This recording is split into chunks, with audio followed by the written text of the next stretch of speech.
It was the reunion they thought they'd never get to witness. Frankie Goes to Hollywood on stage together after 36 years.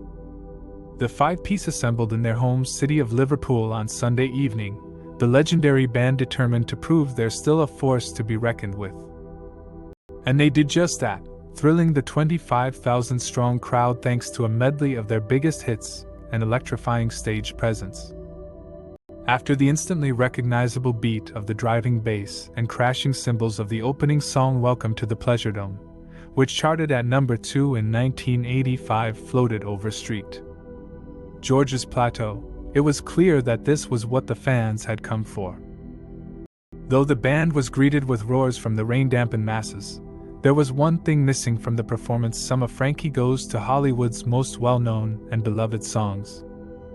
But despite the absence of fan favorites such as Relax or Two Tribes, devotees were still awed by the performance, praising the members of the band, all now in their 60s, and noting that the familiar percussive vocals sounded like they'd never been away.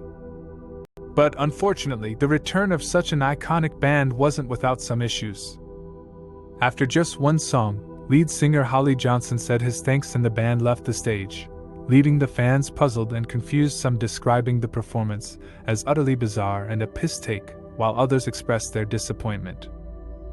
The night was intended to be the hitting of two birds with one stone, a celebration of both Liverpool's musical heritage and of Eurovision, and apparently it didn't quite hit the mark. Whilst other performers such as Ukrainian Eurovision winner Conchita Wurst and the Lightning Seeds also took to the stage, the largely disinterested crowd's attention was still directed towards the prospect of more tunes from Frankie Goes to Hollywood. According to reports, many of the fans had no idea that Eurovision was even taking place, and the night ended with many people heading home as they had gotten what they came for: not an appreciation of the competition and its performers, but a joyous return of one of the greatest bands Britain ever produced. The night was anything but uneventful, however, as many people found themselves in terrifying near-crush conditions, and attendants witnessed some unkind and hurtful comments across the crowd. It's always heartbreaking to see such disregard for others, yet Frankie Goes to Hollywood and the other performers still managed to turn it around and put on one of the most memorable shows of the year.